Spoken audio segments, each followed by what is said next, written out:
Excited for a road trip? Start it off right with auto coverage from American Family Insurance. J.D. Power ranked us number 1 in customer satisfaction with the auto insurance shopping experience among mid-size insurers. Get a quote at amfam.com. American Family Insurance. For J.D. Power 2021 award information, visit jdpower.com/awards. American Family Mutual Insurance Company, SI and its operating companies, 6000 American Parkway, Madison, Wisconsin. Welcome to the Boneyard with Steve Robertson. As always, I am your good friend and host, Steve Robertson, here on the Maroon Friday edition of The Yard. It is an absolutely Chamber of Commerce quality day here in Starkville, Mississippi. There's not a cloud in the sky. It's, I guess, let me just take a look here. I think it's in the 70s, maybe a little bit warmer today, but kind of cool. Days are getting a little bit longer, too. I don't know if you noticed. Baseball season will be here very, very soon, next week. It says 64, a cool, crisp 64 degrees here in Starkville with a high of 70. I wonder if we could just do this year round. Be amazing.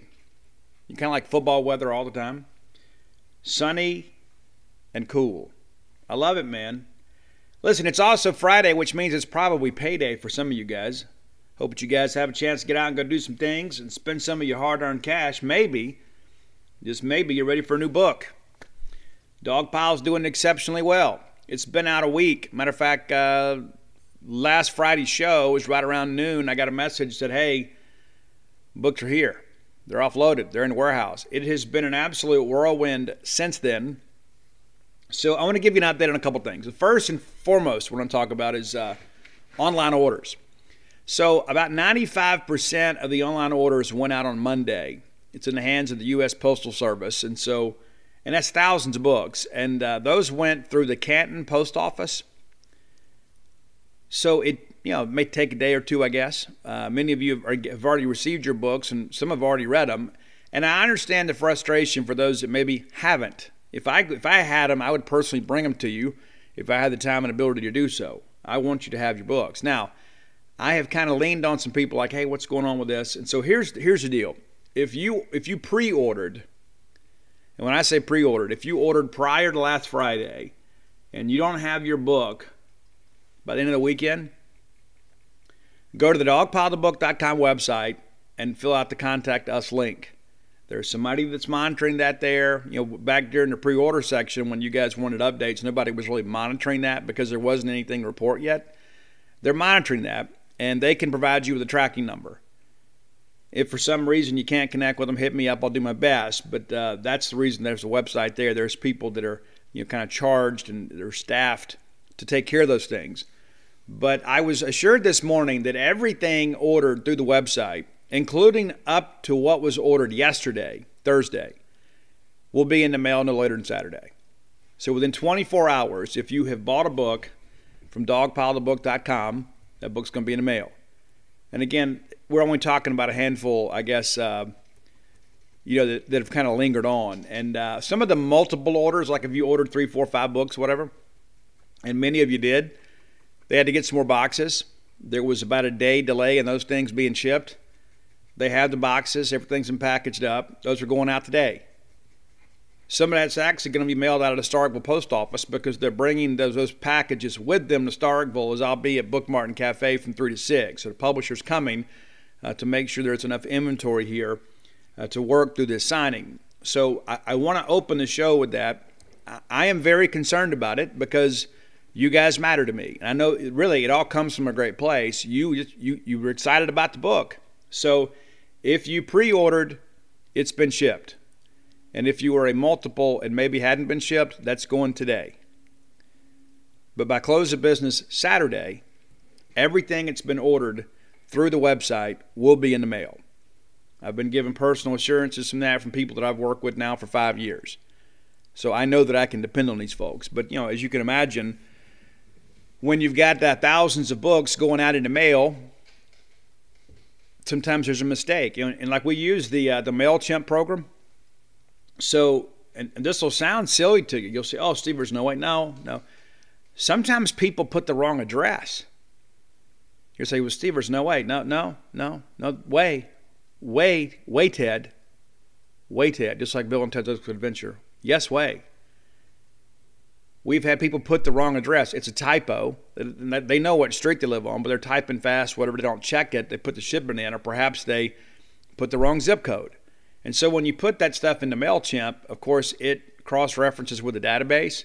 And if the address is not correct, it won't print a label. Pretty advanced technology. Well, then they have to go back and research that and sometimes do some work of their own, and then even contact some of you guys to ensure they've got the right address, because it's not 100%, right? So that's an issue for some people. What's interesting, too, is we've had a couple people that have ordered on Wednesday and then emailed on Thursday wanting to know when they're getting their book. I'm just going to let that sit for a second. We got people from September, people that ordered in September because they were so eager to get involved. They're still waiting for a book. So if it's just been a day or two, don't expect me to get too riled up. There are a lot of people that have been waiting a long time that are very invested in this book, and I want to make sure that everybody gets their books. But especially the people that pre-ordered that believed in the book long before it was even a reality. And so I want to address that to you guys personally because you matter to me. I've made posts today on both Twitter and Facebook, kind of sharing some of this stuff too, not in as great a detail. Who's got time to read long Facebook posts, right?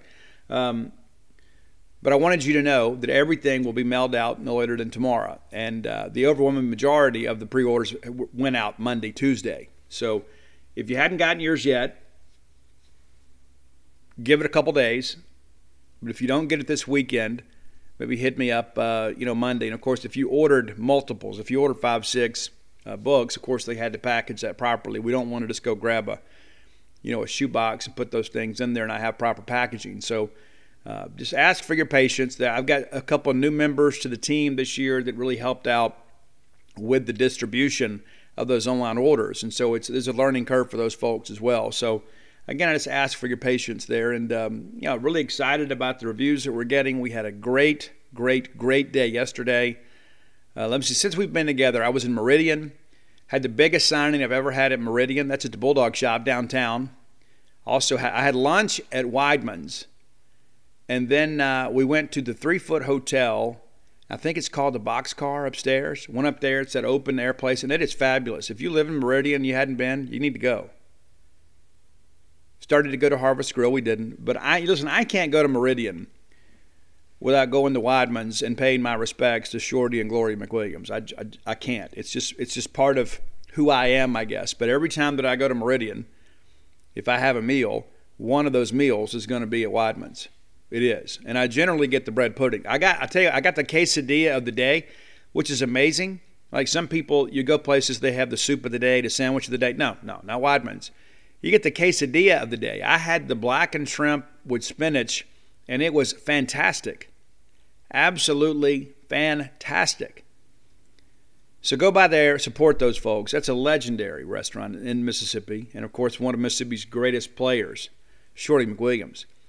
Prior to Dak Prescott, Shorty McWilliams was the only vote getter at the Heisman Trophy for a Mississippi State football player.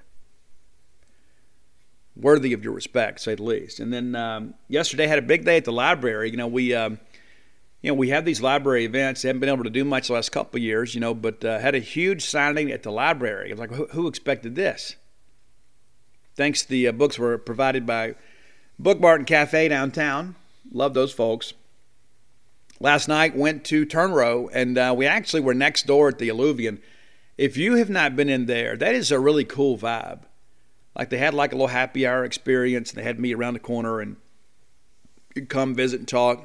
And we also ate there. I think it's Jardina's restaurant. Fabulous. That's one thing about the book tour. I'm eating well, for sure. But Shelby and the crew there at Turn Row are just outstanding. And I'll be honest with you, I don't think I've ever had a better relationship with Turn Row than I have now. Of course, I was just, 5 years ago, I was first-time author, and there's all these people that are upset that I wrote this book that changed a lot of things, uncovering the biggest scandal in the history of Mississippi college sports. And so they were unhappy about it. And here I was basically taking a victory lap in their minds. So they were people that were like being mean to these people that work at bookstores. I mean, give me a break. You were the same people in the 60s burning books and burning records. The same spirit of that stupidity is still alive today. But it's been great. Now I guess because I'm just writing about Mississippi State, I'm writing happy stuff. People are more willing to be sane, shall we say. But I love the folks at Turnrow. And, since Shelby and that crew have been in there, it has just been tremendous. And that's one of the things that I always share with you guys. I know it's so convenient to just jump on Amazon.com because I do it too. It's like I need a wide assortment of things. And I don't want to have to go to 10 different websites to find what I need. Maybe Christmas shopping or school shopping or whatever, and I want to find some things and get it delivered to my house. It's so convenient. But when it comes to books and things like that, let me encourage you, always support the independent bookstores of Mississippi. And if you don't live in Mississippi, support your local bookstore. That is the backbone of our nation's literary history. And what I mean by that is, let's talk about John Grisham for a second. At some point, everybody has read or watched a John Grisham book or movie. John Grisham used to sell his book, the first one, self-published the book, A Time to Kill, through a company called Hazelden. And you can still find those very poorly constructed books out there for a pretty strong penny. I know some people that still have the books. He had a deal at the Starkville Library, just like I did yesterday. He sold some books. And I know people that have them, they're in good condition. But those books didn't really hold up well. But John Grisham was, a guy from very humble beginnings. Obviously, he was a lawyer, and he was kind of working on some stuff. He wrote this book. And the next thing you know, he's trying to get it in bookstores. So because he was a new author, a self-published author, a guy that was selling books out of the back of his car, people didn't take him seriously. And then the independent bookstores of Mississippi, namely Lemuria Books in Jackson, bought some books, put them on the shelf. Next thing you know, it begins to take off. Doubleday Publishing picks it up, becomes a national bestseller. But that story began in the independent bookstores of Mississippi. So if they didn't exist, do you think Amazon's going to give the next John Grisham an opportunity to peddle their books? No, they're not. They're also not going to get that walk-in traffic.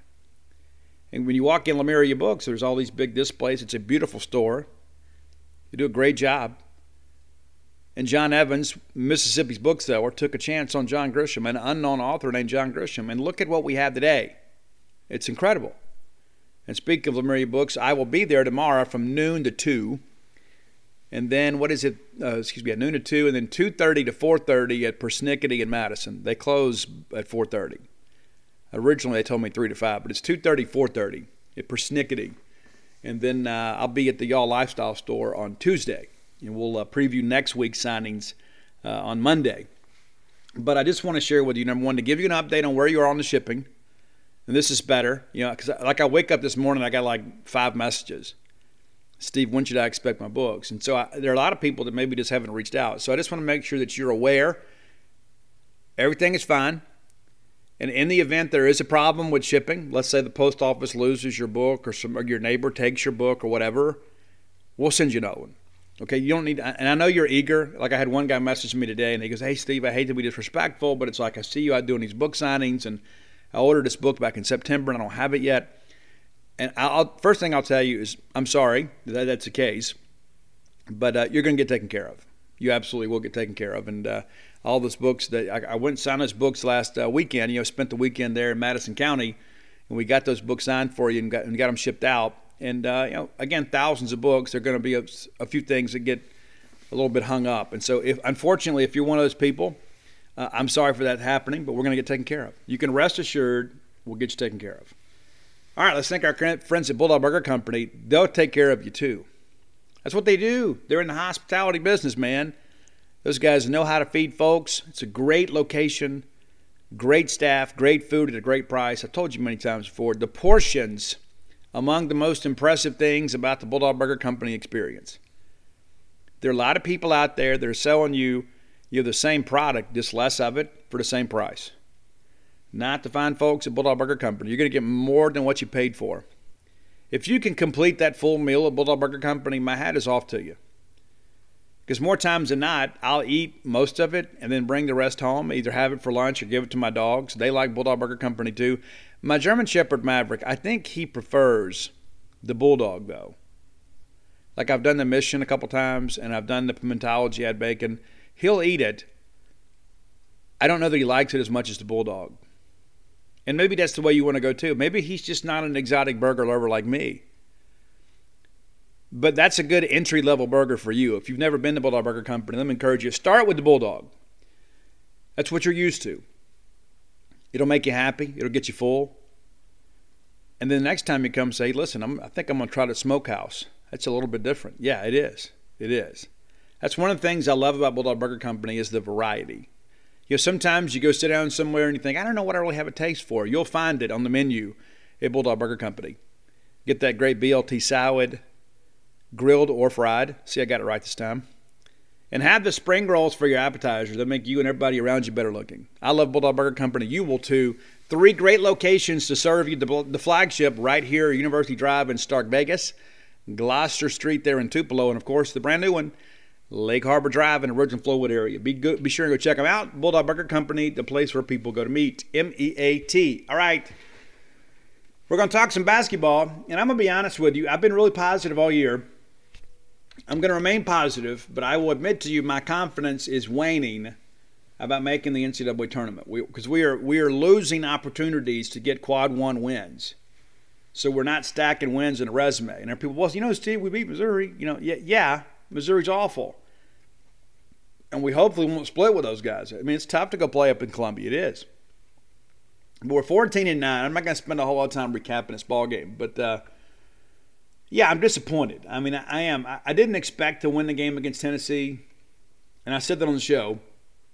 So I'm not going to beat the team or the staff up. Say, well, Steve, you expect us to lose, and then we do, and then you're going to rail on the team.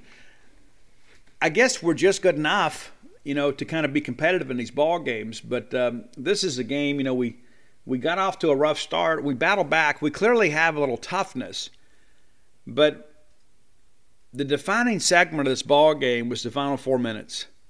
And I don't know if maybe, you know, us playing from behind took a lot out of us and we just kind of ran out of gas. And maybe we did. I mean, because you look up, guys. I mean, if you didn't watch the ball game, 16-14 to go in the first half. We're down 14-2. But we didn't quit. We didn't quit. And we battled and we battled and we battled. We got down by 10 about halfway through. Next thing you know, we're down 12 again, under 12 minutes. And they kind of nursed that thing along, and next thing you know, Garrison Brooks gets hot. Garrison Brooks makes some plays. DJ Jeffries makes some plays. And yeah, now we've cut this thing under 10, and you look up there, you know, late in the first half, and, you know, we're within 4, right around 7 minutes. You start thinking, okay, we've survived this little barrage from them. We got a shot. We cut it down to 2, right under 6 minutes, a Tolu Smith jumper. And then State takes the lead. Think about that. We're down, you know, 14 points, and we battle back, and we have the lead with some time to build. Big 3-point basket from Iverson Molinar. You know, he's not a prolific long-distance shooter. It's a big basket there. Anderson Garcia splits a couple free throws for us. We just kind of hang in there. It's tied at 31 just before the half.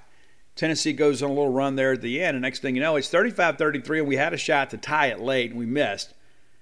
But I think at the half, we're all thinking, hey, we're down 2, and we have taken their best shot.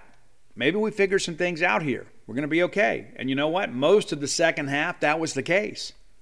It was nip and tuck most of the game in the second half, and you just kept thinking, we just need that defining run to put these guys away, to be a signature win in this season, to prove to the NCAA Tournament Selection Committee that, yes, we are worthy of inclusion, that we have taken a team that is a no-doubt entrant into the NCAA Tournament, and we have defeated them. Well, it didn't work out quite that way. And this is really probably my biggest criticism of the team, is late in ball games, we disappear in big moments.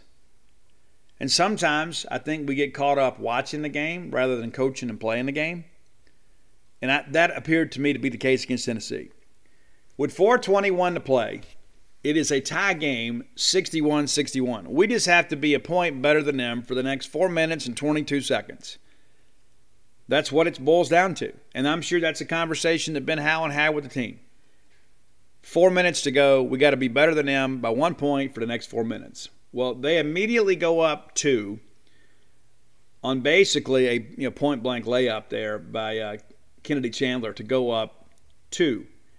You're thinking, okay, that's fine. We'll trade baskets with you. Well, then we turn it over. And then Vescovi drills home a 3 to put them up 5. At that point, I thought we might be in a little bit of trouble. But again, we don't quit. Shaquille Moore goes down, gets a nice layup. Now we're within 3, and then we can't get a stop. Give up, again, a point-blank layup. They run a great offensive set, and I'm going to say this with you guys, and I say this because we're family.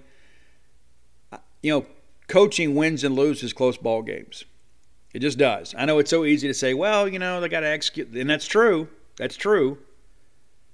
But the offensive precision that Tennessee had in the final 4 minutes was 10 times better than what we had. And this goes to this, the layup to Ziegler. They run the little post screen there, and then Garrison has to get over and help defense. And then they just dish it down, and it's a wide open layup. Puts them back up 5.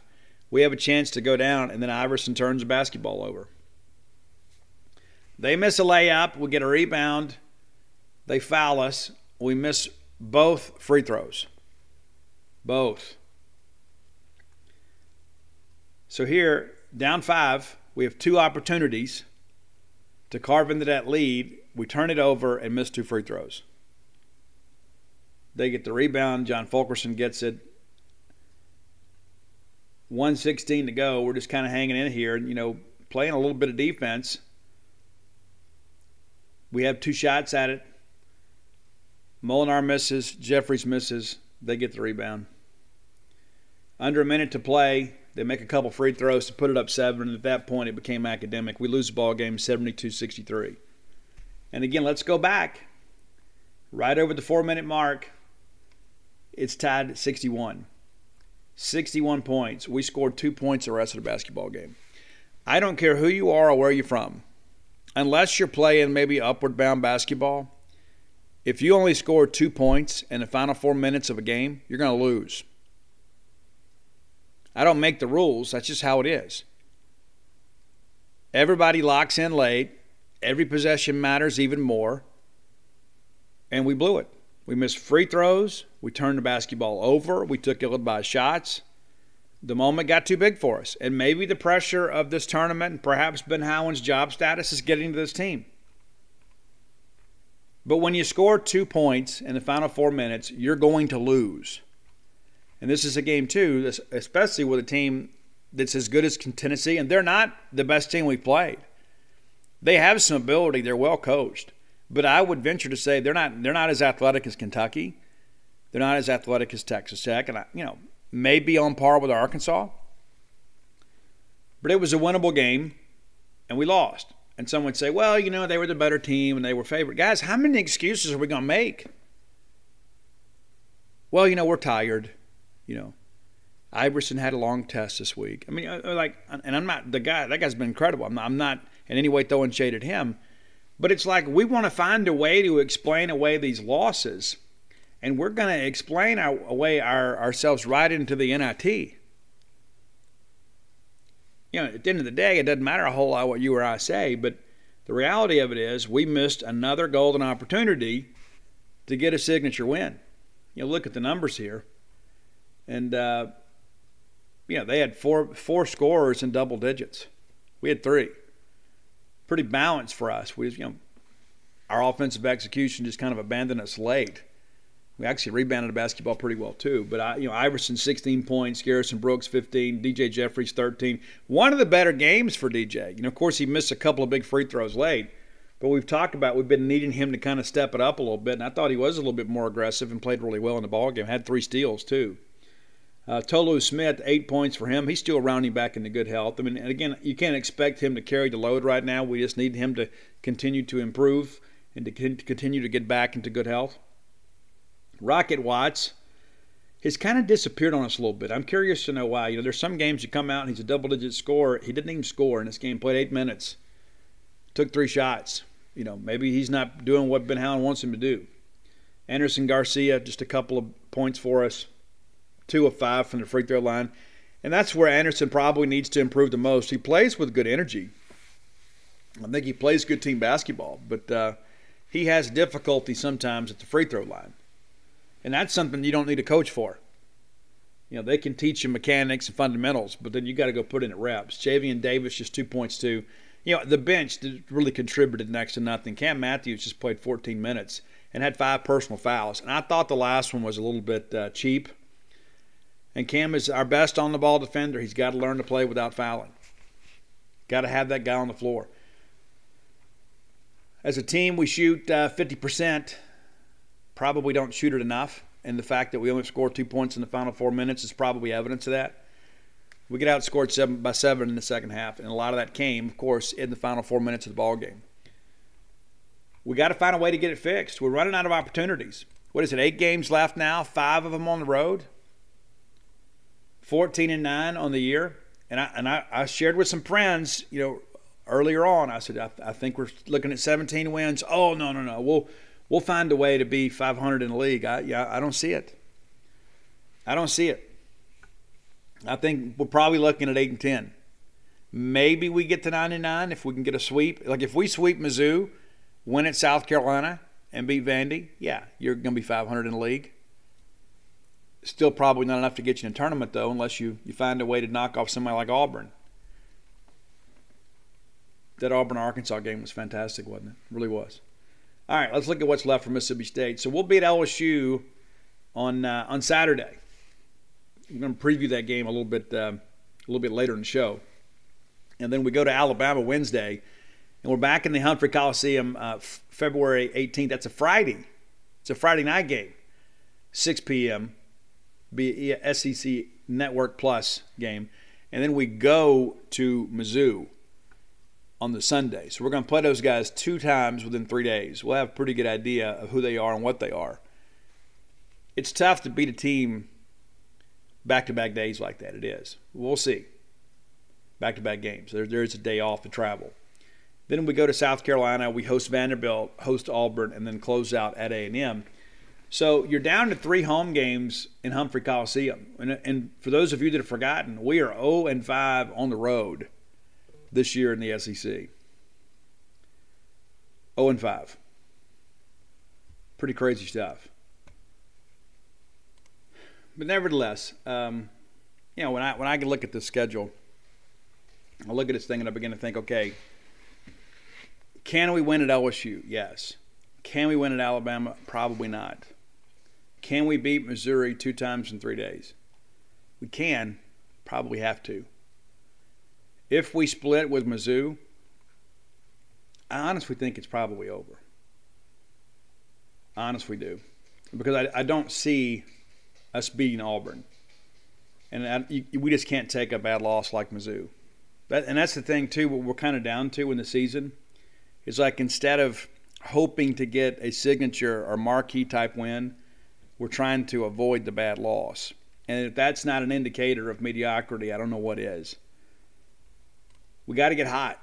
And the thing about it is we've got a schedule that helps us if we can just find a way to win, 1 or 2 of these other ball games that maybe we're not expected to win. LSU hadn't played well, and we're going to again talk about that later in the show. But, we've talked about this defining stretch. We had a 5-game stretch coming up, beginning with the home date with South Carolina. And I shared with you guys then, I said there's a possibility of us going 1-4. We're 1-2 now.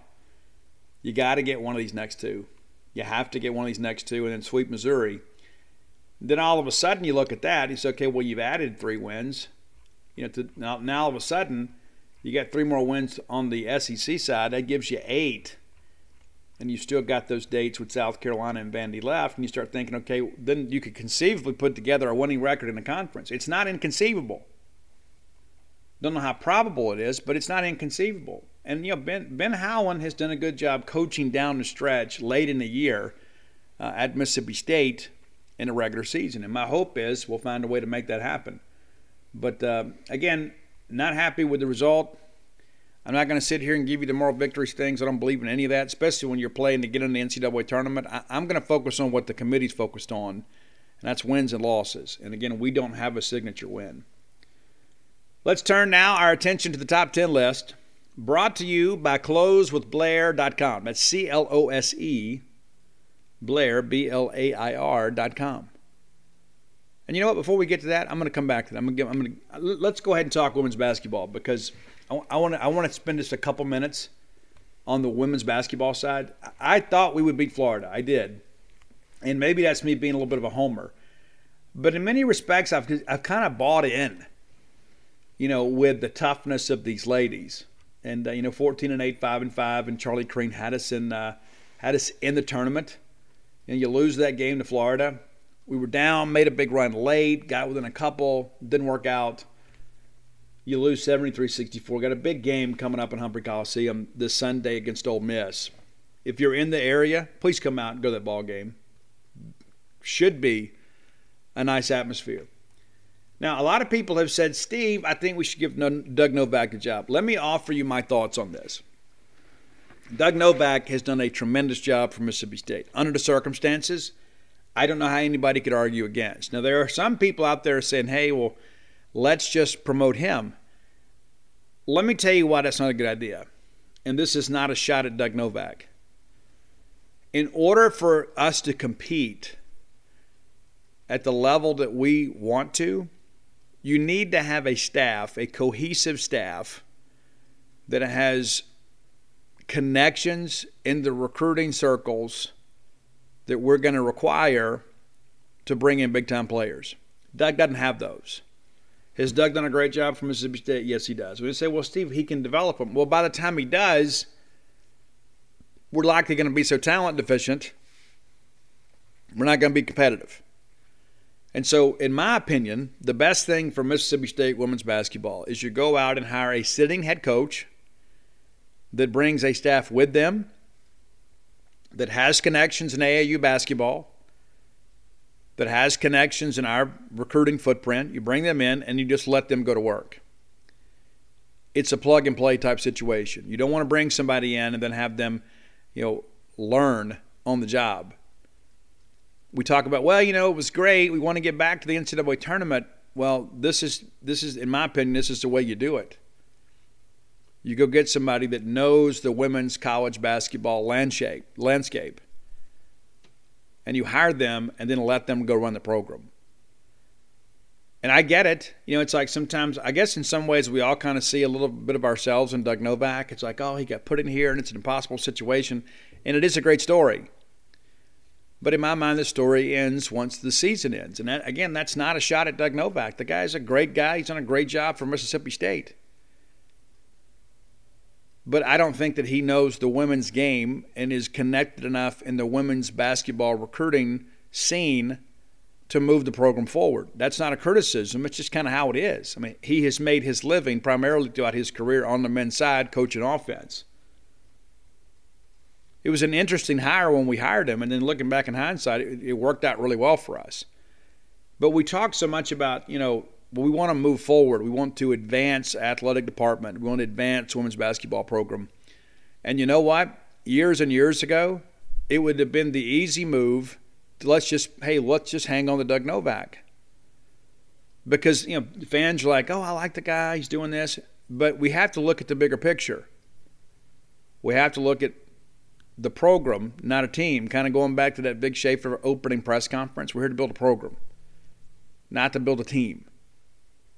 Not to have, you make a big run and then you make a tournament and you're on this roller coaster going up and down. And so I know it's a fun story, and I know some people have ridden the story. And we've talked about it. Early in the year, I was like, hey, he's doing a good job. Let's kind of hang in there with him. But when you take a step back, when you get out of the emotion of a ball game and you begin to look down the road, what is best long term? Well, what's best long-term is for us to go out and get a sitting basketball coach, a sitting established staff, and then bring them here and allow them to run our program. That's what's best. I mean, Doug basically has kind of a shoestring staff put together, and listen, every one of those people putting a tremendous effort together for your student athletes and for your fans. But I think everybody understands many of these people are doing jobs they didn't come here to do. And they're doing the best they can, and I respect it. I know you guys do as well, but it's not sustainable. It's not sustainable. And so you got to go out and you got to get some people that have some experience, people that know the ropes. And more importantly, it's just kind of like in life. People, when I was a kid, everybody said, it's not what you know, it's who you know. And that's true to a certain respect. But let me tell you this. The second part of that I've learned in life is it's not just who you know, it's who knows you. That's really important in recruiting. Because you're going to have a million coaches out there that are, contacting these prospects, and it helps that maybe their AAU coach or their high school coach knows you. It's like, oh yeah, I've known this coach, for several years. They recruited your teammate. They recruited my friend here. They're honorable people. They'll treat you right. But when you have somebody brand new coming in, it's like you don't have a relationship. And recruiting is all about relationships. And so we just can't have somebody running our program, much less have a staff full of people that don't have the recruiting relationships necessary to advance Mississippi State women's college basketball. So there you go. And again, that's in no way a criticism of Doug Novak or the job that he has done here at Mississippi State. There are a lot of people that would have said, you know what, hey, I can't do this, and could have easily just mailed it in. He didn't do that. Got a lot of respect for the guy. Really do. Wish him the best in his next stop. All right, now let's get back to the top 10 list. Close@Blair.com. You guys know Blair. If you don't, you should. Blair is like freakishly tall too. Like sometimes I just want to ask Blair. I'm going to have lunch with Blair tomorrow, but sometimes maybe I'll ask him, Blair, why didn't you play Division I football? Or be a Navy SEAL commander or something like that. Why weren't you part of the SEAL Team 6? I mean, it's like I see people like that. And I just think, Blair, guy's an impressive athlete. If we're getting ready to pick basketball teams, I'm picking Blair. And so here's the thing, too. You want him on your team. Whether it's a pickup basketball game, church league softball team, whatever, you want Blair on your team. Many people go through this mortgage process kind of on their own. They just kind of hope for the best. Get a mortgage professional working for you. That's Blair Chandler. Visit him at closewithblair.com at CLOSE with Blair, BLAIR. And let him guide you through this process. It can be very complicated. It can be very overwhelming because they have to have everything, right? They got to have 2 years worth of pay stubs or tax returns, a note from your mom, a pint of blood, a stick of butter. I mean, it's like they ask for everything. And once your loan gets to underwriting, sometimes I think it's almost like it's like a test of wills. Like the underwriter's like, well, let's get another comp on the appraisal, and then let's see, what did he make on his ACT on the math section? Do you ever have a parking ticket? It's like that kind of stuff. And it seems so ridiculous, and I am speaking kind of, in hyperbole here. But it's good to have somebody that knows the ropes that can help you through that. Give Blair a call today. I'm going to give you his personal cell number. Not an office number, not his assistant's number. I'm going to give you his number. You can text or call him today on this number, 601-500-2344, 601-500-2344. And here's the deal. If you mentioned to Blair you heard about it on the Boneyard, he's going to pay for your appraisal. A lot of fees associated with getting a mortgage closed. It'd be nice to save some money every now and again. Blair's prepared to do it because he wants your business. A lot of people out there want you to spend your money with them. They do. Blair's going to get you closed. 21 years in the industry, top 1% in the country, works for Fairway Mortgage, recently named number 1 in customer experiences. So you got the top guy with the top company doing a top job for you. Again, that's Blair Chandler at closewithblair.com. Okay. Roy reminded me that about half a dozen of you have said, hey, how about top 10 Super Bowl halftime performances? And we decided, hey, now's the perfect time to do it. Roy, being the great friend that he is, says, hey, it's Super Bowl weekend. Let's go ahead and knock that off our list. So we're going to do that today. Top 10 Super Bowl halftime show performances. Now, obviously, we don't have the live versions to share with you on our Spotify list. So I picked a song that was on most of these set lists. A couple of them I just picked another song because I wanted to do that. But so here they are. And some of these are top 10 for different reasons than others. Some of them are more memorable to me, not because of the musical performance, because something stupid happened. And you probably know where I'm going with this. Number 10 is Katy Perry. And I went with the song Dark Horse. But what I remember, and you know as well as I do, the best thing about that performance was, number 1, Lenny Kravitz. Anytime that we can work Lenny Kravitz into a live performance, it's a great thing. It really is. But it was that stupid shark, right? The shark was like off balance, and and then that became the land shark thing, and then to make it even more profound, Katy Perry went and did the the game day pick'em thing, and she has nothing to do with Ole Miss, which is it's so silly. It's so on brand for Ole Miss. Rather than get somebody that has a connection to us, let's go get somebody that's a friend of a friend, and let's pretend that person's connected to us. Really, really, really stupid, and really, really, really Ole Miss. So, yeah, number 10, and there was the Ole Miss Land Shark up there dancing off balance, off rhythm. It was great. Absolutely great. Absolutely great. Number 9 on the list, the U2 halftime show. And I went with Where the Streets Have No Name, and that was part of the set list. They opened with Beautiful Day. And the light show was phenomenal. You can go find that on YouTube. But here's the thing that I remember about that halftime show performance. I'm a big Bono fan. I think he's one of the coolest frontmen of all time. But this was the first Super Bowl post 9/11. And he reveals that he had an American flag shirt on. And, we were all still kind of healing as a nation. And there were so many of our allies around the world that, were very sympathetic to the things that we had gone through and the things that we were about to go through. And it was a pretty special moment. It really was. And, of course, Bono and those guys are from across the pond. And, to them, we're the Yanks, right? So, yeah, I remembered that, and I appreciate that. Number 8, Justin Timberlake. And he actually had to kind of work his way back into the good graces. And we'll talk about that one on number 7. But number 8 is Justin Timberlake. It was kind of a disappointing performance in some respects because he didn't do a lot of the hits. He was like promoting the new album. I think one of the coolest tracks that JT did on the solo side is Suit and Tie. And so I went with that one today. I don't know if he sang that song, and I can't remember. But Justin Timberlake is one of the most electrifying performers in pop music today and has been for the better part of 20 years. He was also part of our number 7 one. Now, this number 7 show, people remember it because of a wardrobe malfunction, right? And there was all these rumors that Janet Jackson, Justin Timberlake were dating at the time. And, he pulls on her blouse and exposes her breast. And people say it was a wardrobe malfunction. I'm not buying that, and you shouldn't either. Because the lyrics that he sang right before he had the boob slip? I'll have you naked by the end of the song, right? It was all so contrived and put together. But the show itself, and that's the thing too, we remember it because of the quote wardrobe malfunction. You're not fooling me, Justin. But what's insane is on that stage, you had P. Diddy, and then Nelly, and then Kid Rock, and then Justin Timberlake. It was an all-star cast. And then after this show is when the Super Bowl people got really serious. No, we're not going to do these kind of things anymore. It's gotten too out of hand. These shows are inappropriate. And so they started changing it, and it started getting more boring and more boring and more boring. I'm eager to see what Dr. Dre and Eminem and Snoop Dogg and Mary J. Blige and those guys do. And I guess Kendrick Lamar is with them. That'll be interesting.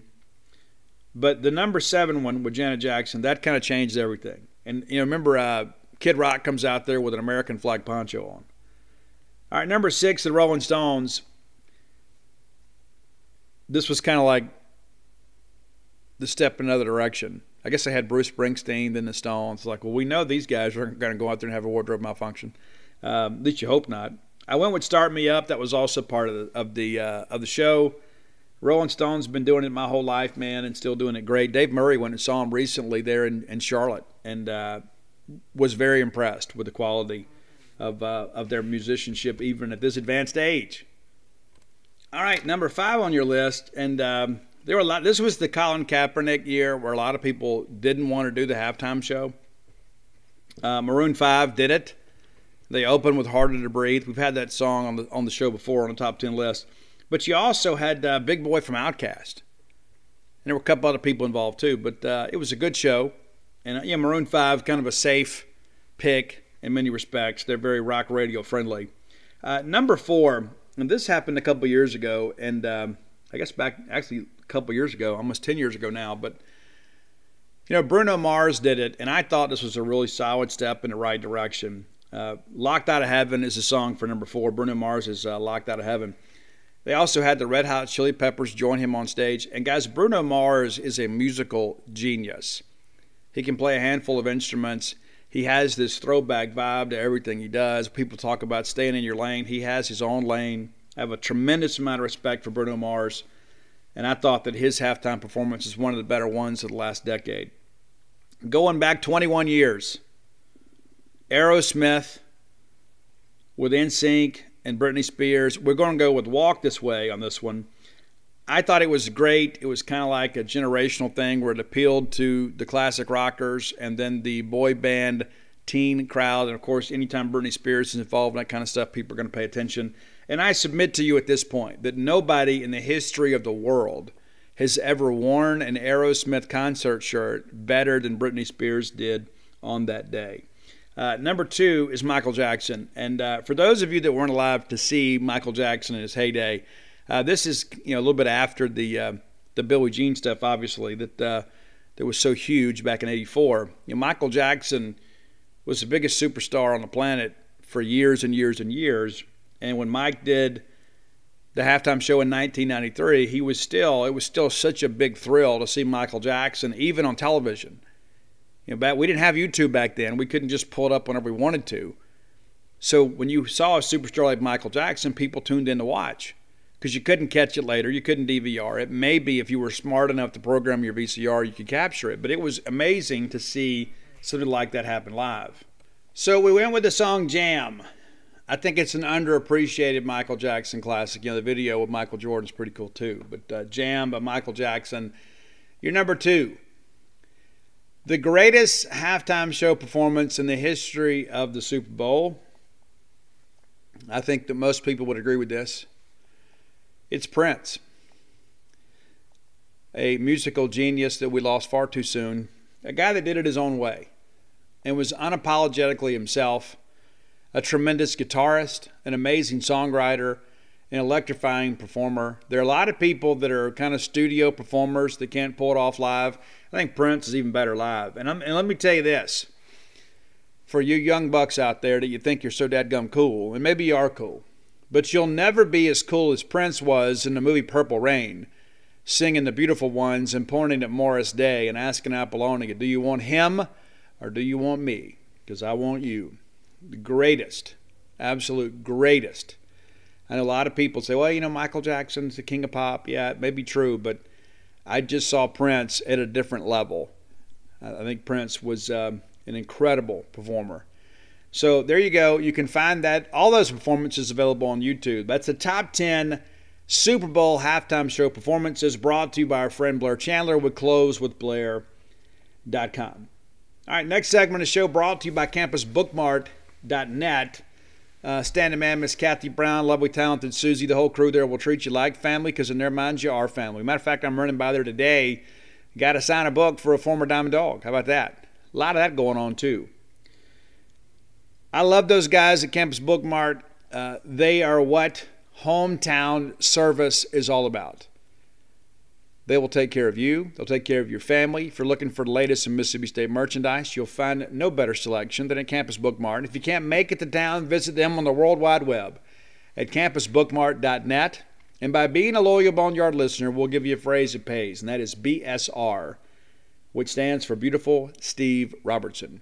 That'll get you free shipping on all orders over $50. Any order less than $50, absolutely incomplete. All right, Mississippi State men will travel to Baton Rouge. I hope they go by Mike Anderson's or Louisiana Lanyard down there and have a quality meal before the ball game. Eat for us. LSU, rather interesting year for them. 17-7 overall, 5-6 in the SEC.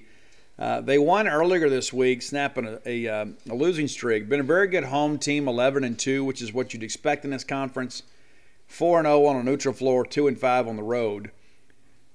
Got off to a pretty good start. They blew out UL Monroe, 101-39, and a blowout of Texas State. They blow out Liberty. They blow out McNeese. They blow out Belmont. And everybody's thinking, hey, these guys are legit. Will Wade, the American gangster, going to absolutely destroy the SEC. They play Penn State down in Niceville, Florida as part of the Emerald Coast Classic. They win that event, taking down Penn State and Wake Forest. Went to overtime with Penn State and beat Wake Forest pretty handily. They get Ohio back at the PMAC. They drill those guys. Take down Georgia Tech. Take down Northwestern State. Take down Louisiana Tech. blow out Lipscomb. And at this point, the Tigers are ranked, moving up. And it's like you look at these guys, and it's like, man, they've got off to such a great start in a non-conference. They go undefeated in non-conference play. They open up at Auburn, and Auburn gets them really good. This was a battle of top 20 teams. Number 11 versus number 16. Auburn wins 70-55. The next ball game, they get the Wildcats of Kentucky down in the PMAC. They knock those guys off 65-60. They beat Tennessee, who just recently defeated us 79-67. They go to Florida, beat those guys 64-58. They lose in Baton Rouge to Arkansas. Big win for the Razorbacks at the time, 65-58.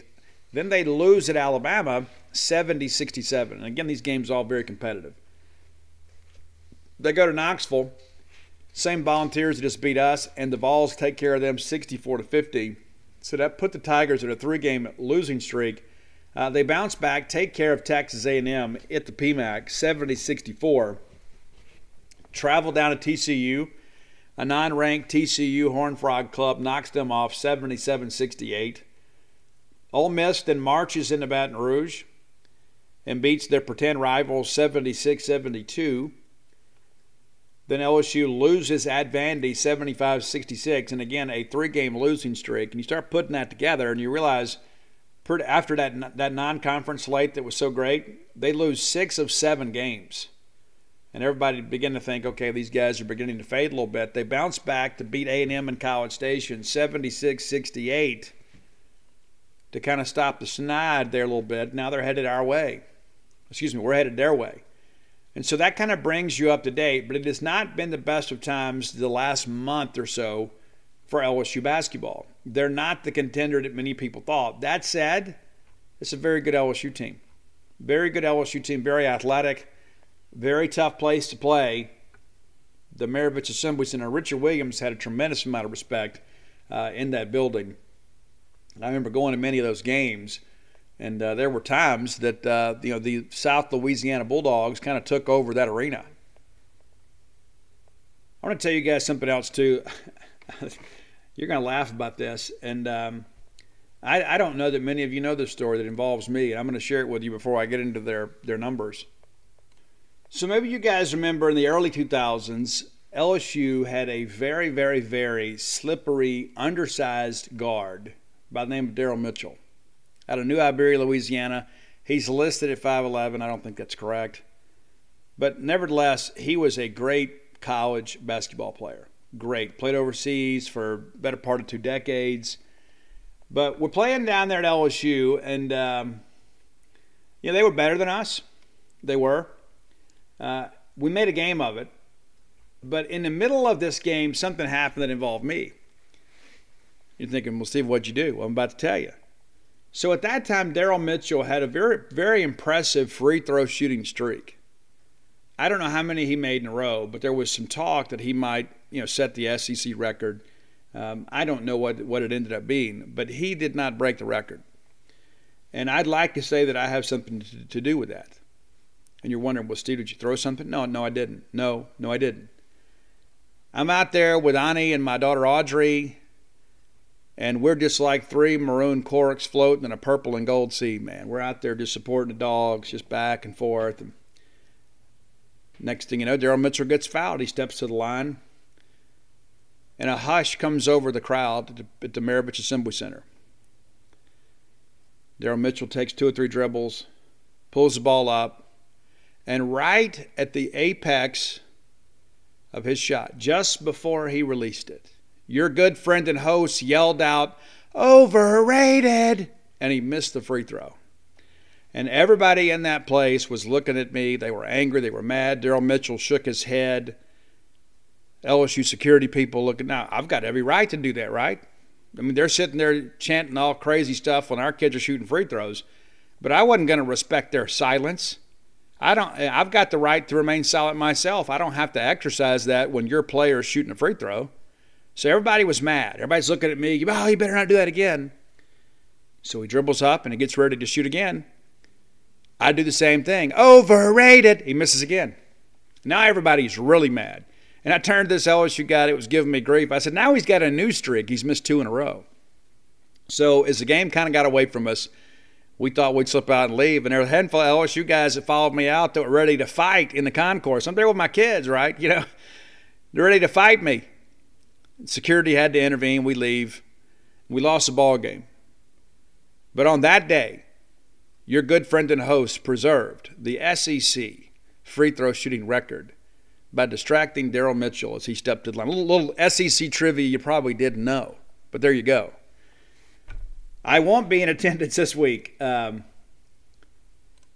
LSU, and they may need me, but I won't be there. But let's look inside the numbers at LSU. I like this LSU team when I saw them play early in the year. I haven't seen them play as much as of late.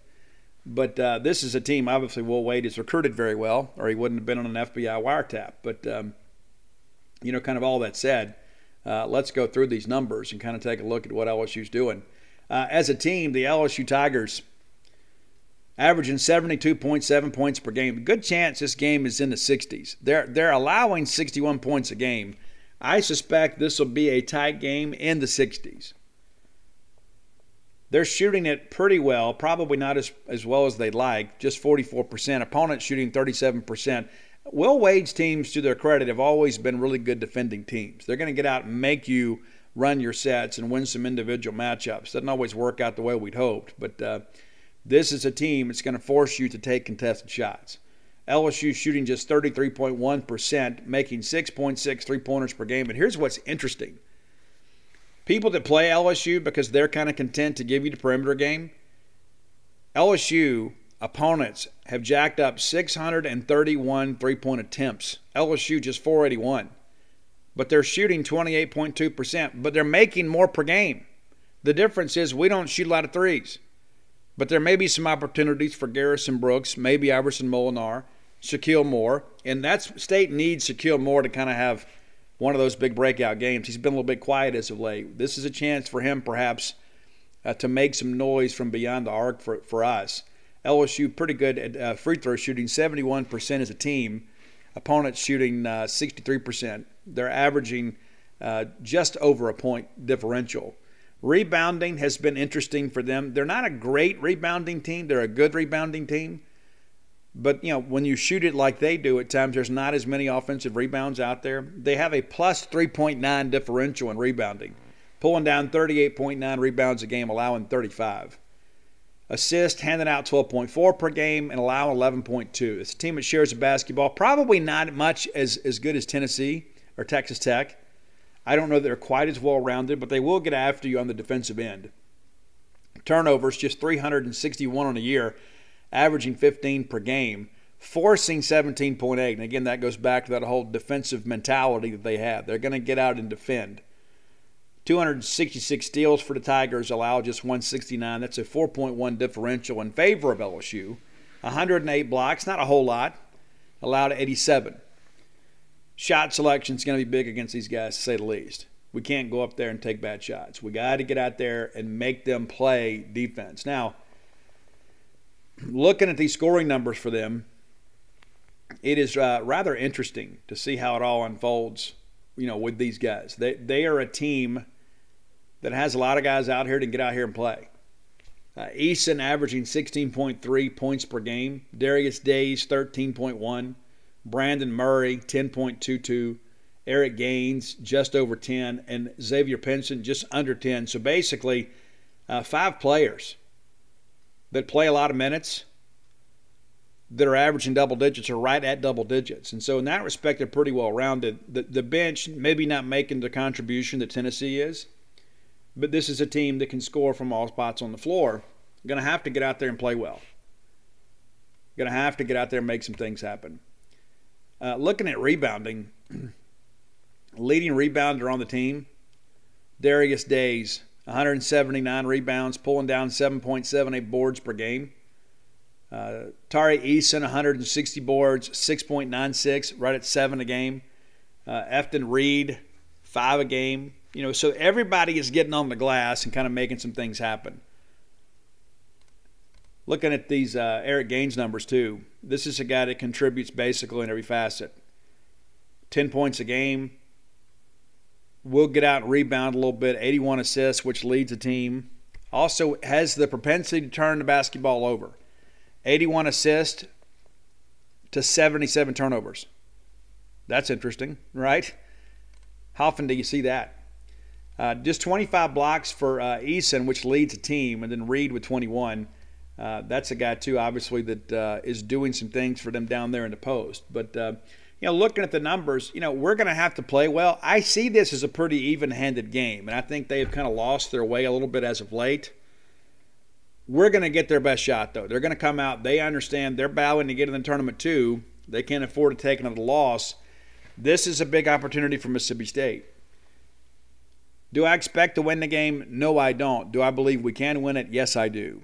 I think this will be a game. We're going to find out if we learned anything from the Tennessee game. Can we go out there and execute late in ball games? When I wrote about this after we lose to Tennessee, we had the same issue against Arkansas late. We had the same issue against Florida late in that overtime period. Am I getting that correct? Yeah, I think that's right. Or Kentucky, excuse me. But it has been one of those things that has kind of reared its ugly head every now and again. We have this offensive malaise at times when we get out there late in games, and it's almost like sometimes we just kind of expect Iverson Molinar to take over, and then we push other guys to be more aggressive, and they take some ill-advised shots. DJ Jeffries is a guy that's done some of that. My hope is, as Tolu continues to kind of come back and get in good health, and I do think that he is in reasonably good health because Ben Howland wouldn't put him back out there if he wasn't. Iverson's got to be a guy that drives and penetrates and then finds those guys underneath for the easy basket. We know that he is our best shooter. There's no doubt he's one of the most prolific scorers in the country. But the reality of it is we're going to have to play team basketball to win some of these games because, again, LSU is a team that really defends exceptionally well. So be mindful of that. That's going to be an important ball game for both teams. I expect it to be very, very, very highly competitive game. That's going to be a 7 p.m. tip Saturday, 7 p.m. from the PMAC. If you're in the area, the Bulldogs would love to have you come out and support them. That'll be an ESPN2 broadcast. So you won't have to go look for it on your app if you have ESPN on your television. Now, the Wednesday game against Alabama will also either be an ESPN2 or ESPNU, so you'll get a chance to watch it on one of the networks. So if you can't make those trips, you got a good chance to see the Bulldogs on TV here at the next two ball games. And these are huge, huge ball games. I firmly believe you lose these next two, you have really put yourself in a situation that short of winning the SEC tournament, it's not going to happen. And here's what I know is going to happen. No matter the outcome of these ball games, we're going to get down here in the easier part of the schedule. And let's say let's say we sweep Mizzou, you beat South Carolina, you beat Vandy, and all of a sudden you got a 4-game winning streak. You can play your way back onto the bubble. And let's say you're competitive against Auburn and then win in College Station. Maybe you need a win in the SEC tournament, but it's still conceivable. I still believe this team is talented enough to make the NCAA tournament. I still believe we will. I am not as confident as I was 2 weeks ago. And it's not just because of the fact that we dropped some ball games. It's kind of how we dropped some ball games. So we can't keep having these recurring issues on the offensive end. As a good friend of mine pointed out, too, it hasn't just been offensively. One of the things that we do, we don't get back in transition defense. We'll get down sometimes there in half court, and we end up taking perhaps an ill-advised shot, or we take a good shot and don't finish. And then for some reason our guards don't always get back in transition, and we give up an easy basket. That happened against Tennessee and against Arkansas. In big moments, when we have a chance to tie or to cut into a lead, next thing you know, we're jacking up a shot, and then rather than narrowing the gap, we allow it to widen because of the fact that we don't get back and play transition defense. And that's one of the things you learn in the early stages of your basketball development. You can't give up the snowbird. You just can't do it. And we do it with I won't say great regularity, but we do it enough that it's an irritation. And so you got to be able to get back. You got to be able to get back and make people set up a half-court set and give yourselves a chance to play some defense. So that's kind of how I see the men's side. Let's look at the women's side. The women will be hosting Ole Miss. I know many of you are eagerly anticipating this game.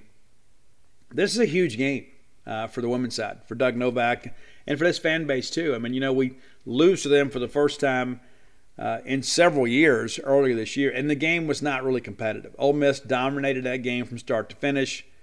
They deserved to win. They were the better team. They played better. The referees didn't cheat us. The umpires weren't against us.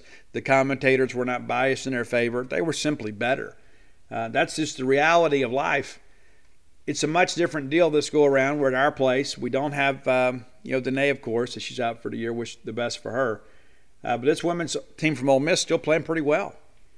I think that's one of the things you look at. And a lot of people, when they hired Coach Yo, people wondered, well, we'll see. And, we continue to dominate. But they had a different edge to them. They did. They're playing better basketball under her. They've recruited really well. I venture to say they've recruited better than us the last couple of years, and you're seeing it on the floor. They're 18-5 overall, 6-5 in the conference, 7-1 on the road. That is a remarkable statistic. That's the difference between being a good team and a great team in a competitive league like the Southeastern Conference. 7-1 away from the pavilion.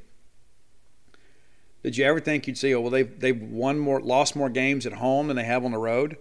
And then they're 3-0 on neutral floor. So away from their home arena, they're 10-1. I don't know if you expected to read that or hear that when you came in here today, but that is the reality of life. Now, since they have played us, they go to A&M and win 80-63. They go to Kentucky and win 63-54. They go to South Carolina and lose, and there's no shame in that. They got beat by 29, though. That was no fun. Then they lose to Georgia and Oxford. And you got to wonder, too, if perhaps South Carolina didn't beat them twice. No disrespect to Georgia, but you wonder if there wasn't a little bit of hangover from getting beat by nearly 30 points on Thursday and then having to go play a ranked team like Georgia on Sunday. Then they go to Missouri and win. And then they lose in Oxford on Monday, 68-64 to LSU. So that's kind of where we are with those ladies. So they're going to come in here and again, looking to win. And Coach Yo said it in her postgame. She basically called Mississippi State out. And so we expect to do the same thing when we go to Starkville. And she may have even called us Starksville. And if you talk to her long enough, she might even call him Dan Mullins and Scott Strickland. So the reality of it is we are the measuring stick for them in many respects. And right now, we're not measuring up. They will come in here looking to embarrass us and to make a statement, to kind of sway recruits in-state in their direction, and that's how the game is played. When you get a chance to make a statement against your rival, you have to do it. And I don't know that a lot of our coaches have fully appreciated that when they first got here, but it's clear that she gets it. She understands what this game means to their fan base because, again, they hadn't won in years and years and years. That's a nice feather in her cap to say, hey, Mississippi State was at a national level, and while they're going in the opposite direction, we're trending upwards.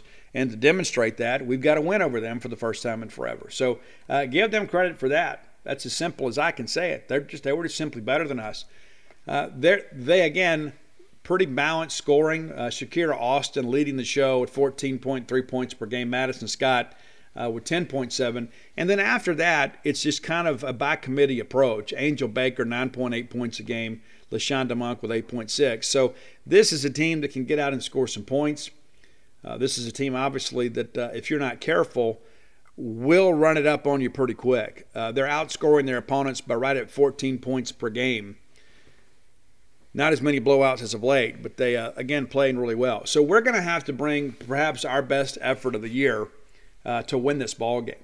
And, again, that's a tip of the cap to Coach Yo and her staff. They've really kind of flipped the script on us, and some of that's been with our help, right? But would you trade with them right now? I wouldn't have traded with them 2 years ago. And last year, let's be honest, the loss in Oxford last year was avoided due to the weather. We didn't go up there and play that game, and I think when we were way ahead of them in the game here in Starkville, and they made a big run late to make that thing more competitive. And then we were going to get ready to go play at Oxford. We were expecting to lose the game, and then the game gets canceled. And so all we did was just kind of delay the inevitable. That at some point Ole Miss was going to beat us. They have. I know Victoria Vivians and that crew never lost to those ladies, but it's a different day and time. So this is a game that means a lot to both teams and both fan bases, and there are a lot of people that didn't care about women's basketball a few years ago in Oxford that care a lot more about it now. And that's not to say that that's unique to Ole Miss. Everybody supports a winner. But we got to find a way to win this basketball game. And again, not only because it's Ole Miss, but because this would be a really major resume building opportunity. This would be a really good chance. And then I think State has a chance, to kind of close out, the stretch with a couple W's here and there and salvage something from this season that many people had given up on before it even began. I remember, just like yesterday, the news that Nikki McRae-Penson was stepping aside for some personal issues. And then at that point, you're like, well, this is, why even play a season? And it's been a tribute to those ladies and to Doug Novak and the assistant coaches that are involved with coaching that they did not give up on the year and have a chance to post a winning season and possibly get in the NCAA tournament. They could take a big step towards both of those goals by earning a win this Sunday. All right, final segment of the show brought to you by Portico. I told you guys before, as I was moving to Starkville, now I would move to Portico. It's a great place to live. 1.1 miles from the Mississippi State campus, and it's on the quiet side of campus. That's right. You take the turn off 82 on a 12, and you take the first right. That's Pat Station Road. Go to the four-way stop. Boom, there's Portico. Go by and check it out. Next time you're in town, allow yourself a little time to go through and just look and say, hey, it's really nice out here. And it really is close to campus, and it really is the quiet side of campus. Maybe this is where we should live. Maybe it's where we should have a retirement home. Maybe it's our ball game weekend retreat. Whatever your needs are, you can find them and have them met there at Portico. Brooks Bryan, our friend, former Diamond Dog, one of my favorite former Diamond Dogs, and it's been my honor to call him a friend the last few years. Had a chance to watch him play at the College Regional out at College Station. And one of my fondest memories, made that trip by myself. I was living in Natchitoches, Louisiana, listening to the radio. We win, make it to the regional final, and I decided, you know what, I'm going to drive over there and watch us play, and I did, and we won and went to Omaha. And the next year, then we beat Washington and went to Omaha. Pretty impressive. Brooks, a part of those great teams. If you need more information about Portico, and I'm sure you do, you owe it to yourself to reach out to Brooks. His phone number is 601-416-8075. Again, 601-416-8075. I'm sure he's got some great Chris Reinecke and Jeremy Jackson stories he's willing to tell you as well. Could probably tell you some things about Coach Polk and McMahon while you're talking about making a move up here to Stark Vegas. Be sure and check it out. Make Portico your next move. Speaking of former players, one of the best things about going on a book tour and things like that is I get a chance to meet, so many former players, and many of them from a generation or more ago. I had a chance last Friday at the big book release launch party at Book Martin Cafe downtown. Really love those folks and thank them for all they've done for me. Matter of fact, if you see the front page of the Starkville Daily News today, you'll see me and the lovely Carolyn Abedy, who runs a show down there at Book Martin Cafe. I don't know that I've got better friends in the literary community than her and perhaps John Evans at Lemuria. But I was at her store, and Benji Carter comes in. And Benji played for us in the late 60s, was part of that Jimmy Bregan team. And he shared some insight, too. It's one of those things, too. It's like, we read this stuff at times, and, you don't have a chance to get truly in depth. When you write a lot of these stories. And a lot of times these stories are kind of kept private. And, there is some sanctity within the baseball locker room. There's some things that just kind of happen you kind of keep together. And so sometimes they share that stuff with me. And a lot of these people now are dead and gone or perhaps don't care anymore. They don't mind if their name is mixed up in a story. But, he told me some things that just were fascinating to me. And he played left field for the Bulldogs. But what struck me more than anything else, and it's not just Benji, but there are so many of these former players, especially from the era preceding Ron Polk, and that's in no way to diminish the contributions of the Polk-era players. Obviously, it's one of the glory phases of Mississippi State baseball. But there were so many others that really kind of laid the foundation for what we enjoy today, and Benji was one of those guys. He absolutely was. And to hear them talk about the players of today and what this National Championship means to them, guys, if it doesn't give you goosebumps, I don't know what else will. There are many people, despite the fact that we were very successful in college baseball, we didn't always have the resources that perhaps some other teams had until we made a real commitment to college baseball. And that was really around the time when Paul Gregory was here. And Dutch McCool was a big part of that too. Dutch, a former teammate of Paul Gregory's, We put lights up at Dudy Noble Field thanks to Dutch McCool. And that's right for you students, yes, McCool Hall. And it's not named after Dutch, it's named after his parents. And he wanted to honor them and their sacrifice for raising him and obviously helping him get through college. And so he named McCool Hall after his parents. But what is interesting to me, and I think when you read Dogpile, you're gonna read and see a lot of this stuff. Because of our commitment to baseball, we had a real opportunity to make it special for us. Like, maybe we weren't great in football, and maybe we were up and down in basketball, but we had something that was kind of uniquely us. And when Dutch McCool gave the money to put those lights up at Dudy Noble Field, now all of a sudden the community could come out. Like, this is where we huddled as a family, was at Dudy Noble Field. The people of the greater Starkville area and the Golden Triangle, and many of you that came up from Jackson and other places to be a part of this. When it became a night deal, people would get off work and go to the ball game because that's where their friends were. You could bring the kids out there; they could have a good time.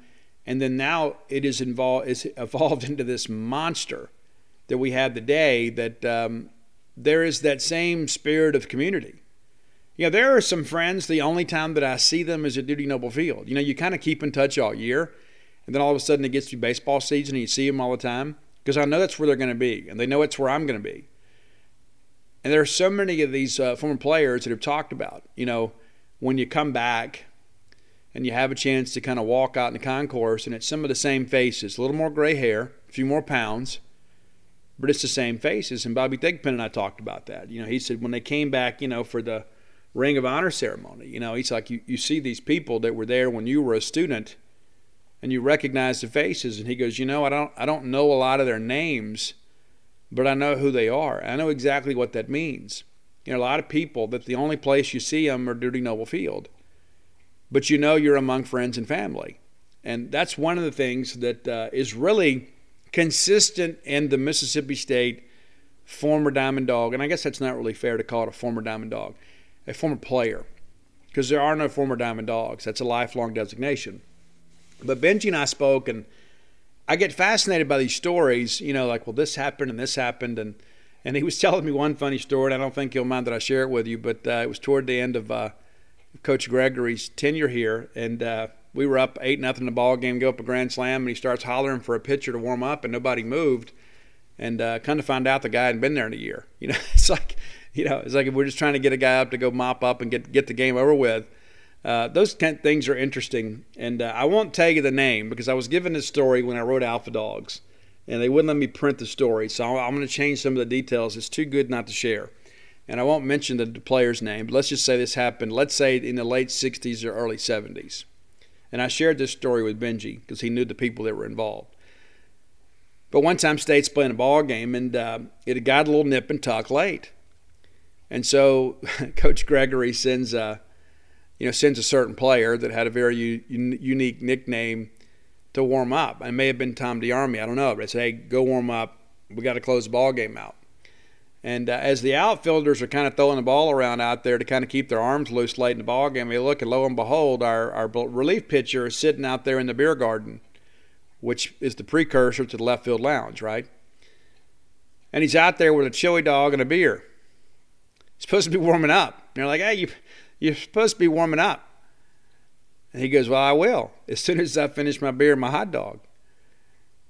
So the game kind of goes along and everything else. And the player told me he looked over his shoulder, and as he saw the player go into the bullpen, he takes his last swig of his Miller Lite and goes out there and warms up. And then they bring him in from the bullpen. The guys in the outfield are laughing, because they don't know what to expect. And lo and behold, the guy comes in there and gets them 1, 2, 3, and the ball game's over. So I'm not advocating that we give our players a chili dog and a beer before they go in. But it's those kind of stories that add so much color to our story as a Mississippi State fan base. It's like and there's sometimes, some people will kind of peel the curtain back and they'll say, well, Coach one time did this or said that, and a lot of that stuff's not for public consumption. But there are so many characters and there's so many personalities and so many families that have been so incredibly invested in Mississippi State baseball. And I think it's important that we continue to recognize them. And I mentioned to you guys too about Chapter 1 in Dogpile was a big part of that. I wanted every diamond dog that made the pros and every diamond dog that earned All-American status to be named in the book. And so I have a few paragraphs about those players, because this is not an overnight sensation. This was a thing that was generations in the making.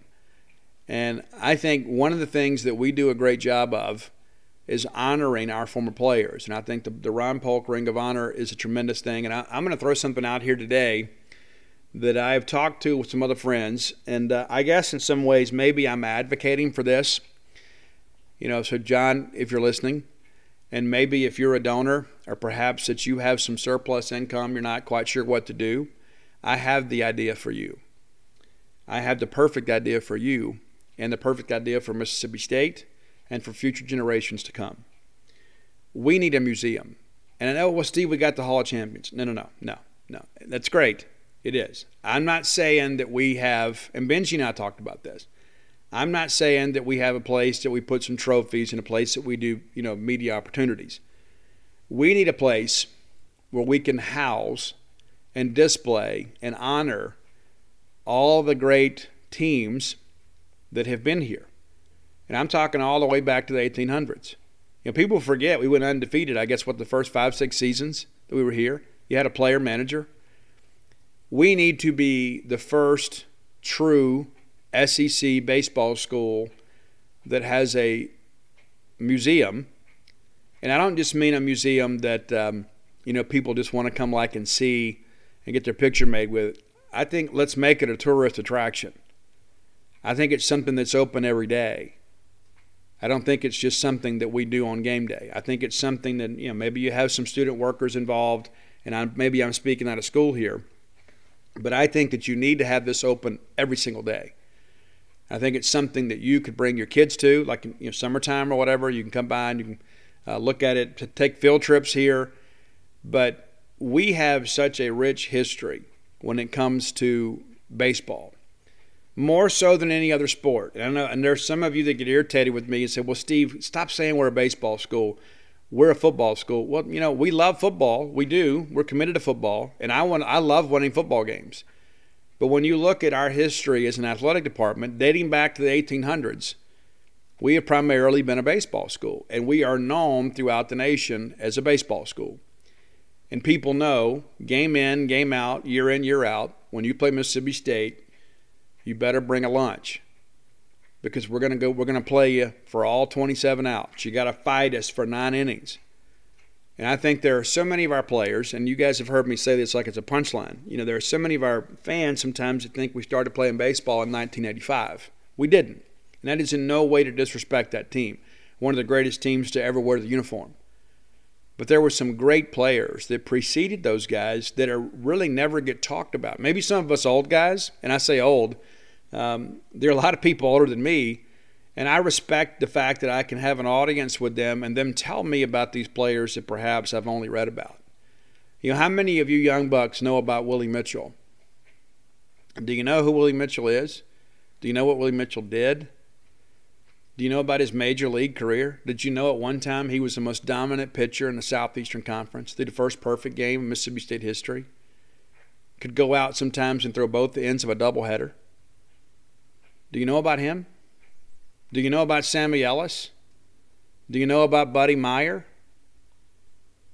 I don't think you do. And I think that's a shame. And I think we need to do that. I think we need to invest in a museum, and I don't know how big it needs to be. I don't know where we put it, but let's figure it out. I think we need to do something, and maybe because I'm a bit of a Bulldog baseball historian, that I think that this is an opportunity. Maybe it's only interesting to me, but I don't believe so. I think all of you would love to be able to come and see perhaps some memorabilia of Bruce Castoria's home run record-setting year, where he has hit the national record, 29 home runs. Of course, it's been broken several times since then. Mark McGwire broke it, among others. But Bruce Castoria was one of the most feared hitters in the country, and a lot of our fans today don't know who he is. I asked some trivia questions about he and Mike Kelly this week as part of the Dogpile giveaway on Twitter. Mike Kelly was a walk-on, and I wrote about him in Alpha Dogs, wrote about both of these guys. Bruce Castoria, Mark Gillespie, Mike Kelly. Mike Kelly is as nice a guy as you will ever meet. To this day, he holds the school record in single season and career triples and stolen bases. And many of our younger people had no clue who he was. And I guess if you've read Alpha Dogs, you know a little bit about him. But we have such a rich heritage when it comes to baseball. And I don't want those guys to be forgotten. Like, John Cohen's the one that told me about Buddy Meyer. I mean, I didn't know a lot about Buddy, and then I've researched him and have even spoken to some people in his family. The guy could probably be in the Major League Baseball Hall of Fame. Nobody's pushing for him, obviously, because, that day has passed. But he was a former American League batting champion. He was the stolen base champion. This is a guy that was, the Dodgers tried to sign him right out of high school. And his mom wanted him to go to college. She worried about him being away from home, being so young. And they loved him so much, they signed him to a pro contract and let him play college baseball because they wanted him to be part of their organization. There was no collective bargaining agreement back then. There was no NCAA amateurism committee. So they let him play college ball and get his degree, and then he went and played pro ball. And we talk about the Hank Aaron thing. You guys have seen 42. I think it is one of the most amazing movies of the modern era. I love that movie. And I think it's a very important movie. And I think a lot of young people today that maybe didn't fully appreciate the things that Jackie Robinson went through. And I don't remember the player's name. I could look it up. But the same player that was a manager that gave Jackie Robinson all that grief, and you know what I'm talking about, that same guy went after Buddy Meyer because Buddy Meyer was a Jew. And a brawl ensued that went all the way up in the stands, and everybody got ejected and suspended and things like that. That guy's a bulldog. That guy is connected to our program. Not the racist guy, but Buddy Meyer. And so when you think about the history of baseball, especially Southern baseball, that is the history of Mississippi State baseball. So we have that. And I believe that we should support that and display that proudly. We talk all the time about facilities and things like that, the fan experience. This is something that I think would really set us apart. I don't know what LSU has down there. I don't know what they've done. Maybe they've done something like this. No clue. No, they're very proud of their program too, as they should be. But if we did something like this, I begin to think about when you bring a recruit here, and let's say you bring kids to camp, and say, hey, you guys go over there and take the tour, and you have somebody go over there, maybe one of the road runners, maybe one of the GAs, I don't know, and you take them through this museum, and they can see that we have always been good at baseball. Always. We have had these amazing players that have done amazing things. So let's continue to celebrate them and their accomplishments, because there are a lot of people that don't know our history. And I'm so proud of our history, and it has been my honor to share so much of that in these books that I've read in the last few years. Let's differentiate ourselves. Let's just go ahead and accept it. Okay, we're a baseball school. Okay, so let's be the best baseball school. Let's be the best baseball school. Other people are like, well, we're going to do this, and we're going to change the sight lines, and we're going to start using air poppers for our popcorn. Cool. You go do all that. We're going to go build a museum that shows, hey, we're not a Johnny-come-lately. We're not new money in college baseball. We are the story of Southern college baseball. We were the school in the South, college baseball, long time before you guys committed to it. Many of you still had chicken wire fences, and we were packing in people by the thousands to watch a midweek game. So this is who we are. Let's be proud of it. Let's puff our chest out a little bit. And I think now that we've gotten the NAFL championship, maybe perhaps we can find the funding. Maybe we can find some donations to make this thing a reality. And again, maybe this only makes sense to me. But my hope is you guys will get behind this, and maybe some other people at Mississippi State that are decision makers to say, you know what, Steve's right, let's do this. And I don't need to be getting any credit for it. I just want to see this thing happen, because I want to see so many of our former players honored and respected for generations to come. When you hear the name Brantley Jones, I want some 8-year-old, 9-year-old, 10-year-old ball player to say, yeah, Brantley Jones, I saw him in a museum at Mississippi State. I saw that he was the greatest pitcher in the Southeastern Conference in 1970. And I saw the exploits of Mike Profit, who had to go pitch in the regionals in Gastonia without our two best pitchers. Now he nearly pitched us to Omaha. those are the stories that need to be told. And I'm a firm believer in it. And whatever I need to do to help champion this cause, I'm happy to do it. And I think many of you will feel like I do too, that this is something that needs to happen. And I'm not saying, and maybe you got to pay a couple bucks to get in or whatever and go to it, and you're going to do it. You'll be happy to do it. I think that could be something that is unique about the Mississippi State baseball experience that we showcase regularly. And not just something that like even the Hall of Champions. I mean, you can't get access to it. I mean, especially all the COVID stuff. But as this thing begins to wane for us, I think let's be forward thinking here. What separates us from other people? It's not just our fan base, and it's not just our stadium. It is our commitment to cherish our history on the baseball diamond, and that's how I see it. Let's get out of here. I'm going to be at Maroon & Company today from 3 to 6, signing books for Amber and the lovely staff there. And then I will be at Lemuria Books Saturday, 12 to 2, and then Persnickety, 2:30 to 4:30. Come out and say hello and get some Dogpile books. And a reminder, too, if you have already ordered, it is being taken care of. And I know a lot of people contact me because I don't know who else to contact. Listen, it's okay. It's okay. I will put you in contact with the people you need to. People are always so apologetic. Hey, Steve, I hate to bother you. And that's really nice. It really is. And, yeah, I'm a busy guy too, but you're important to me. So I don't want you to feel like, oh, well, Steve's out here signing all these books and he doesn't care about my one book. Guys, to this day, I have not collected a dime on this because until you guys get your books, I don't feel right about spending your money. And so until this is handled, and, of course, we're a few days away from getting all this stuff done, you'll be good to go. And so you guys are important to me. Don't ever think that you're bothering me. And there's sometimes, I get a little irritated, but I don't ever tell you. I just kind of handle things. And so as things kind of progress, we get this thing done, you'll be glad you got the book. And let me go ahead and tell you, too, there's some imperfections in the book. Nothing that changes the story, but there's some things in layout that happened. And that's the beauty of the first edition. You're going to read some things, you'll be like, hey, wait a minute, what's this up here? It's no big deal. We're going to fix it. Matter of fact, we've already found some things that you may not notice that we've got to fix. And the second printing, that's already being lined up. That's going to be several thousand books. And there's a really good chance we're going to run out of books before the second printing gets here because they do what's called a short run in the beginning because you don't want to go print 20,000 books with an error in it, right? So you do that in the first edition and then you fix them in subsequent printings. And so that process is ongoing. So in the event, let's say we run out of books sometime in the middle of March, we're going to have some books for you around the end of April. So maybe first part of May. But just be patient with us, and we're going to keep our normal vendors fully stocked as long as we can.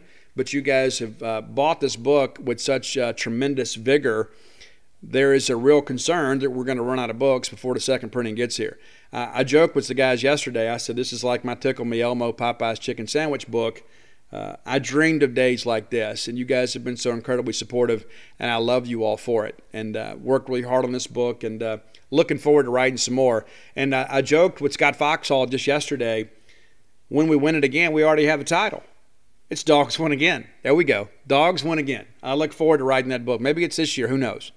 But until next time, let's all live our lives in a way we make more friends than enemies, and people can see a difference in the way we live.